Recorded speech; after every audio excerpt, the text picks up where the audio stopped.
What is up guys, Slump here, and today I am bringing you yet another 2017 NFL season preview. Today we're going to be looking at the Chargers of the East, the Baltimore Ravens. The Ravens have had terrible injury luck over the past 2 years and things are not looking up.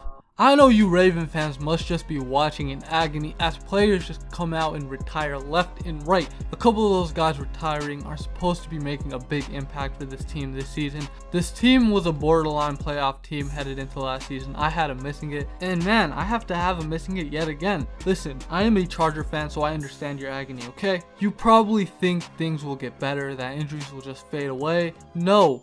They'll just get worse, more players will end up on the IR, so I can't trust this team just yet. One thing I must say though, Ozzie Newsome, you're doing a great job as a general manager for the Baltimore Ravens. You're building yet another elite defense here. And next draft, you guys are just one piece away from making the playoffs and even making a playoff push. But yeah guys, this is my 2017 season preview for the Baltimore Ravens. Now let's talk about this team real quick and the roster in general. We all know the quarterback situation as it currently stands. Joe Flacco and Ryan Mallett. Listen, Joe Flacco is an elite. Yes, he can be a piece to win you a Super Bowl, but he's never going to be an elite quarterback. Get that through your heads, alright? I don't know why you Raven fans are so fixated on him being an elite quarterback. Is he a top 10 quarterback? I can name 12 quarterbacks better than in the NFL right now. Maybe even 15. He's not elite, but one thing is he can get you to the Super Bowl and he can play well in the playoffs. He is a clutch quarterback, but not an elite one. Now, right now, reports are surfacing talking about this man Colin Kaepernick to the Baltimore Ravens. I'm completely fine with it, alright? The Ravens look for short passes to set up the long ball. We saw this with Mike Wallace so many times last year. That is what they do. Colin Kaepernick would be able to do that. However, you guys are going to have to change things up. I'm going to have to say that. But Joe Flacco, right now, with his herniated disc in his back, you guys have to get some depth. Ryan Mallett is out here making a fool of himself in training camp. You guys do need Colin Kaepernick. Running backs, you guys got Terrence West and Danny Woodhead. Danny Woodhead is the whole reason you guys are not going to make the playoffs. He is a walking curse. After he joined the team, how many people retired? How many people got injured? He is a walking curse.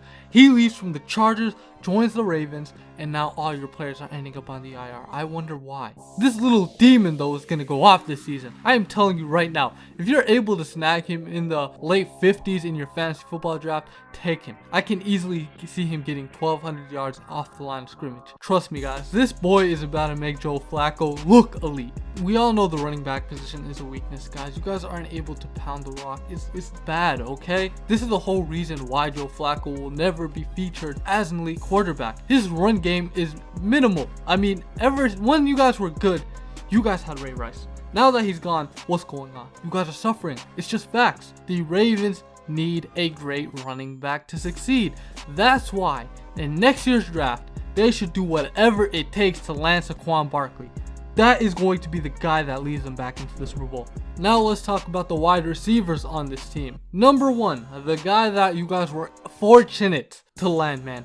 This wide receiving core would have been so bad had he not gotten cut by the Kansas City Chiefs. We all know him, Jeremy Maclin. Now, Jeremy Maclin is a solid wide receiver, and honestly, the Chiefs only cut him to make cap space to sign Patrick Mahomes. We all know Mike Wallace, the speedy demon, always a threat for an 80-yard touchdown. Rashad Perriman, who's also extremely fast. Chris Moore, Michael Campanaro, and Chris Matthews.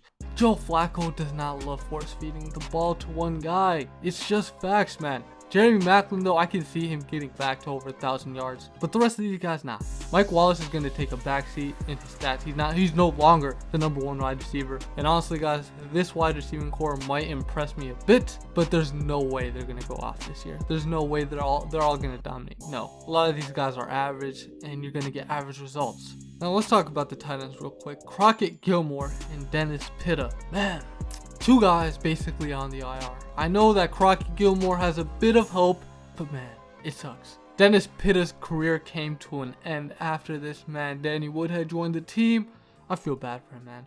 But look at the tight end core. You got Benjamin Watson, who missed all of last season basically with an injury. You also have this man, Max Williams, who has been a solid weapon for Joe Flacco. So this tight end core, even though nursing a couple injuries, they should be solid. However, let's talk about the offensive line real quick. We all know you guys traded Jeremy Zutta, alright? A top 15 center for basically nothing in return. You guys did this to free up cap, I believe. Not looking like the best move as of this moment. I mean, right now, guys, John Urschel retiring, that has got to have y'all mad. If a Charger player retired early, man, I'd be heated. And now you're looking at Ryan Jensen probably becoming the starting center for the Baltimore Ravens. Ronnie Stanley had a solid rookie year. Marshall Yanda still plays at a great level, and Nico Siragusa, somebody who's going to be a borderline starter for this Ravens offensive line. Something to look out for. Now, the defensive line obviously gotten weaker, but there is one player that I'm interested to watch play, and his name is Chris Wormley, the rookie out of Michigan. Like I said, guys, this draft class is beautiful. Honestly, a top 5 draft in the NFL. I don't know why people are sleeping on it. Maybe because you guys didn't go heavy offensively and drafted one of these solid running backs in the second round. But things are looking great. I'm gonna just say that. Brandon Williams is obviously still Brandon Williams is also a Pro Bowl caliber player. So I mean, this defensive line, even though it's not that great, is still gonna have some great results because of the linebacker play. Let's talk about them real quick. Zach Orr is a sad case. I understand why Zach Orr retired. I know a lot of you guys probably don't, but I understand it completely. You guys still have CJ Mosley, Tyus Bowser, and Tim Williams, and 2 rookies. Back-to-back rounds, bro. Back-to-back rounds. Getting this man, Tim Williams, in the 3rd round was a complete steal. He was somebody I thought very high of.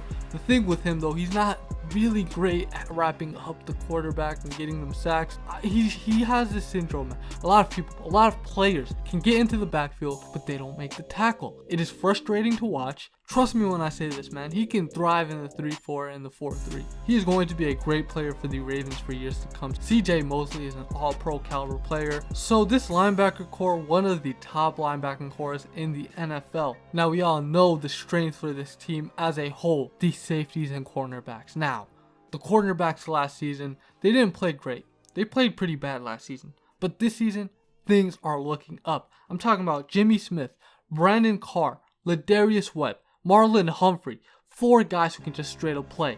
You also have Tony Jefferson, who you picked up in free agency, a player who completely dominated last season for the Arizona Cardinals. Like I said, guys, Ozzie Newsome knows what he's doing. The only sad thing for this entire secondary, though, Tavon Young. You guys would have had 5 starting cornerbacks had he just, I'm telling you, blame Danny Woodhead. He'll block you for calling him a curse, but it's the truth. He is a curse. It is his fault Tavon Young is hurt. Now, the Ravens got the 2nd best safety duo in the NFL, so teams are going to have to be weary of throwing the ball against this team next season. But yeah, guys, this team is just going to get worse and worse as the season progresses.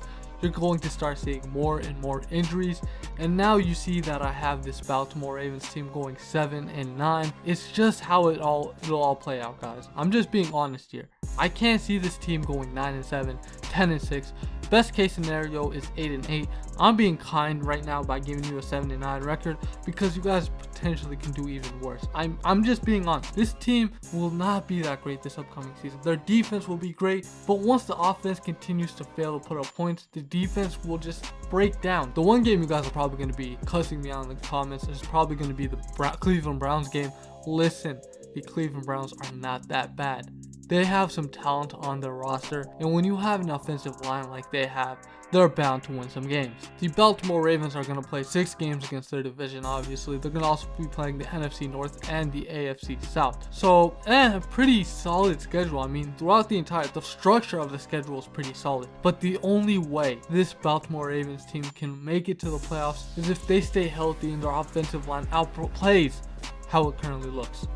So yeah, guys, a 7-9 prediction is what I got for the Baltimore Ravens. Please let me know your predictions down below in the comment section. And with that being said, you have been watching Slump TV. Have a good one. Peace out.